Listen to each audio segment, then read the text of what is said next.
ఉత్తర ధ్రువానికి సమీపంలో ఉన్నందున భూమిపై చివరి దేశం ఏ దేశం అని పిలుస్తారు? అందులో ఎలాంటి ప్రత్యేకతలు ఉన్నాయో ఇప్పుడు మనం పూర్తిగా తెలుసుకుందాం. భూమి గుండ్రంగా ఉందని మనందరికీ తెలుసు. ఈ భూమి యొక్క ప్రతి మూలలో ఏదో ఒక దేశం ఉంది.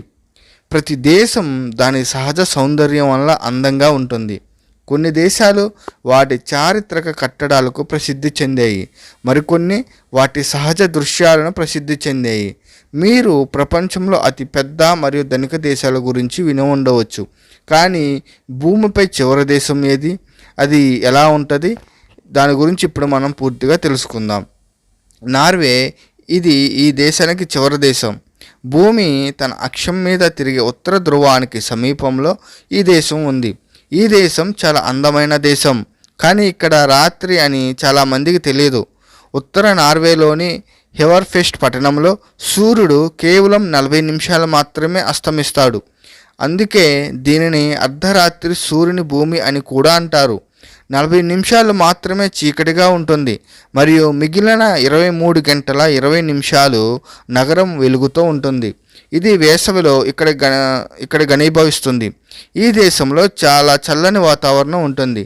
ప్రపంచంలోని కొన్ని దేశాల్లో వేసవిలో ఉష్ణోగ్రత 45 నుంచి 50 డిగ్రీల మధ్య ఉంటే ఈ దేశం వేసవిలో మంచును అనుభవిస్తుంది.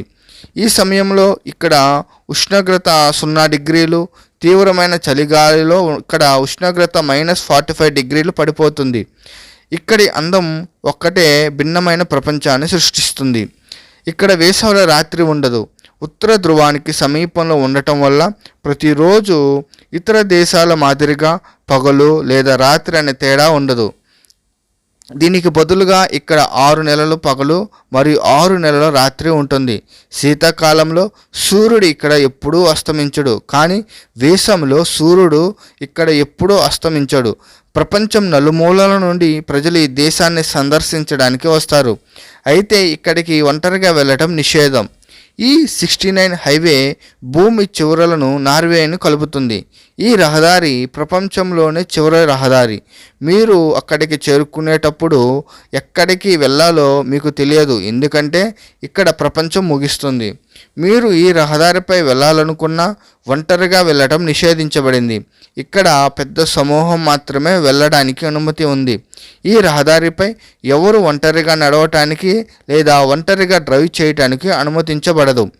ఇక్కడ ప్రతి చోట మంచు ఉంది, కాబట్టి దారి తప్పితే అవకాశం ఉన్నందున ఒంటరి ప్రయాణం నిషేధించబడింది. ఈ దేశంలో సూర్యాస్తమయం మరియు అరోరా బోరాలియస్ చూడటం సరదాగా ఉంటుంది. చాలా సంవత్సరాల క్రితం ఇక్కడ చేపల వ్యాపారం ఉండేదని, అయితే క్రమంగా దేశం అభివృద్ధి చెందిందని, పర్యాటకులు ఇక్కడికి రావటం ప్రారంభమైందని చెప్తున్నారు. ఇప్పుడు పర్యాటకులు ఇక్కడ బస చేసేందుకు హోటళ్ళు మరియు రెస్టారెంట్ సౌకర్యాలు కూడా పొందుతున్నారు.